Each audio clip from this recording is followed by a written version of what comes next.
उसके बाद में बताइए हम कर्जा काट काट के हम अपना धंधा करते रहेंगे, यहाँ आते रहेंगे और ये लोग जब्त करते रहेंगे, फिर हमारा क्या होगा बताइए। कौन सी कम से कम 1 महीना हो गया, हम लोग परेशान हो गए, दुखी हो गए हैं। बस हम लोग कमरे जाते हैं तो मकान मालिक का रूम किराया मांग रहा, सामान उठा के फेंक रहा है। 10,000 रुपये तो उसका रूम किराया हो गया, 2 महीने का 5,000 रुपये रूम किराया है, और कम से कम 5,000 रुपये खाना पड़ता है। इतना ना महंगाई हो गया, होटल में खाते हैं, इतना तो है ही नहीं, कम से कम 150 रुपये एक टाइम का खाना है। बताइए, तो हम लोग किसी तरह से हाथ से बना खाते, उल्टा पुल्टा रोटी अपना बनाए खाते, कभी टमाटर से खा लिए, कभी प्याज से खा लिए, कभी नमक से खा लेते हैं। क्या करें, अगर सब्जी और चिकन खाएंगे तो हम इतना जीत नहीं पाएंगे, इसलिए हम लोग नून रोटी खा के किसी तरह से मिर्चा प्याज से खा के काम चलाते हैं। क्या कहना चाहते हैं? नमस्कार दोस्तों, कबीर दास का आपने वह दोहा तो सुना ही होगा कि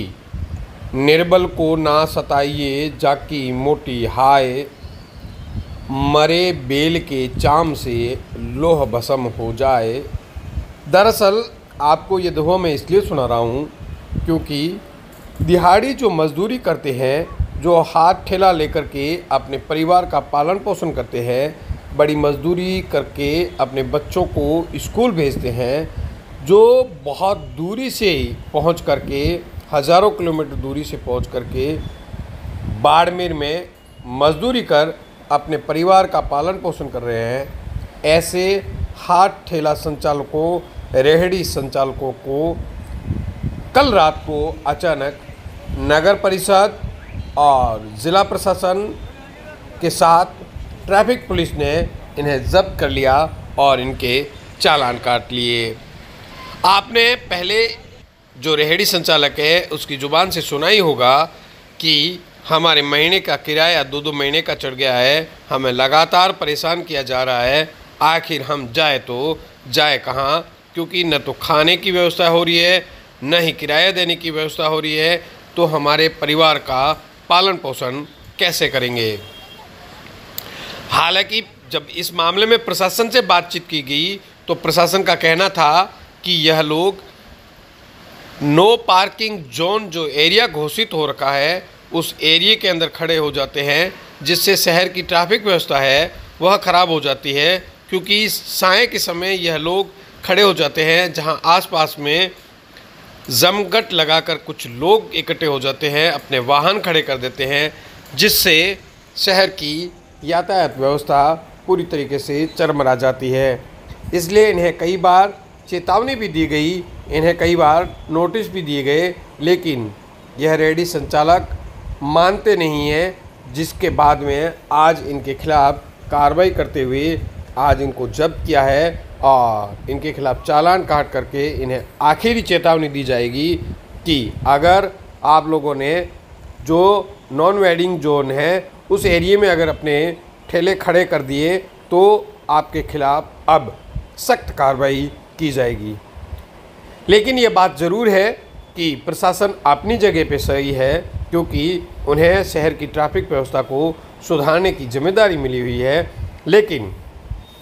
साथ ही साथ नगर परिषद, ज़िला प्रशासन का ये भी जिम्मेदारी बनती है कि यह लोग जो हज़ारों किलोमीटर दूर से होकर के यहाँ पर अपनी दिहाड़ी मजदूरी कर रहे हैं, हालांकि इसमें ऐसे भी कई लोग हैं जो नेपाल से, बिहार से आए हुए हैं, जिनका पुलिस प्रशासन द्वारा वेरिफिकेशन नहीं हुआ, उनका वेरिफिकेशन भी करवाना चाहिए और इन्हें निश्चित स्थान तय करके दिया जाना चाहिए ताकि यह लोग अपनी मजदूरी कर अपना गुजारा चला सकें। तो क्या कहना है अब मजदूर का और बाड़मेर के उपखंड अधिकारी का, आप खुद सुने। क्या मजबूरी है इन रेहड़ी संचालकों की और क्या दबाव है बाड़मेर के ज़िला प्रशासन पर, क्यों इनको हटाया जा रहा है, यह भी आप सुने और तय करें कि इसमें कौन गलत और कौन सही। लेकिन मेरा ये ज़रूर कहना है आप लोगों से कि जो भी रेहड़ी संचालक है वह निश्चित स्थान अपना चिन्हित करवा दें और वहाँ जाकर के खड़ा होकर के अपनी मजदूरी करें, और ज़िला प्रशासन भी इन्हें बार बार परेशान करने की बजाय इन्हें किसी एक जगह पे निश्चित स्थान तय करके दें। वहाँ पर अगर ये खड़े रहना शुरू हो जाएंगे तो प्रशासन को परेशानी नहीं होगी और इनका घर परिवार चलाने के लिए यह मजदूरी कर पाएंगे। दबाव रहता है और हमारे जो टाउन वेंडिंग कमेटी है उसकी मीटिंग में शहर में स्थान चिन्हित किए हुए हैं कि कहाँ पे वेंडिंग जोन रहेगा, कहाँ पे नॉन वेंडिंग जोन रहेगा। इनको जरिए माइक, जरिए नगर परिषद टीम, जरिए ट्रैफिक पुलिस, इन सबको पहले से बताया गया है भाई ये जैसे विवेकानंद सर्किल है,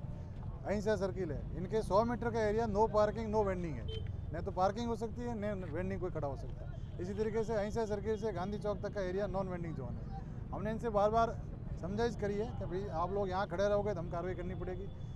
काफ़ी लोग माने भी हैं, लेकिन कुछ लोग जो हठधर्मिता पूर्वक आके वापस खड़े होते हैं, इनके खिलाफ हम सख्त कार्रवाई करेंगे। अभी तो आज इनका ठेले रुकवा के हम इसका चालान करेंगे अस्थायी अतिक्रमण का, फिर नहीं मानेंगे तो इनका ठेला परमानेंट जब्त करके जरिए नीलामी उसको नीलाम किया जाएगा। अतिक्रमण किसी भी शब्द में बर्दाश्त नहीं किए जाएंगे और स्ट्रिक्टली पालना कराई जाएगी। सर सबसे बड़ी बात, यहाँ पर जो लोग हैं वो कई बाहर के लोग हैं, क्या उनका कुछ वेरिफिकेशन हुआ है? वो भी हम करवा रहे हैं। हमने कह दिया जो हमने नगर परिषद की तरफ से जिनको अनुमति कर रखा है उनको कह दिया भी आप अपना परिचय पत्र अपने ठेले पे लेके खड़े रहें, ताकि हमें पता रहे कि आपको अनुमति दी गई है, किस स्थान की दी गई है। इसी तरह कुछ लोग ऐसे हैं जिनका वेरिफिकेशन नहीं हो पाया, हम पुलिस के जरिए उनका वेरिफिकेशन करा रहे हैं। अगर बाहर का आदमी धंधा कर रहा है, धंधे से हमें कतई आपत्ति नहीं है, वो अपनी दुकान किराए ले या जहाँ पे उसको अनुमत जगह है, अगर उसको दिक्कत है तो नगर परिषद में आके संपर्क करे। अगर उसके रोजगार की कोई समस्या है तो हमें बताए, हम उसको शहरी रोजगार गारंटी के तहत भी कर सकते हैं, और भी बहुत सारी सरकार की स्कीम्स है, लेकिन यातायात का अवरुद्ध करने के लिए हम बिल्कुल अनुमति नहीं करेंगे। तो सर बाहर के कई लोग ऐसे हैं जो दैनिक दिहाड़ी मजदूरी करके अपना परिवार चला रहे हैं यहाँ पर, ऐसे लोगों के साथ में एकदम से इस तरीके की कार्रवाई होना एकदम नहीं हुआ। इनको 3-4 बार समझाइश करिए, बार बार इनको कहा कि जो मुख्य सड़कें हैं जहाँ ट्रैफिक का भारी दबाव रहता है, जहाँ कॉलोनीज में जहाँ लोगों का निवास होता है, वहाँ घूम के अपने रेडी के रूप में बेचे, प्रशासन कोई दिक्कत नहीं है। लेकिन ये बार बार एक ही स्थान पे आके खड़े होते हैं जहाँ पे या तो रेलवे स्टेशन हो गया, इसी तरह जैसे गांधी चौक वाली मार्ग रोड हो गई, जहाँ पे यातायात का भारी दबाव रहता है, वहाँ आके अगर खड़े होंगे तो फिर हम उसको खिलाफ सकते हैं। Thank you.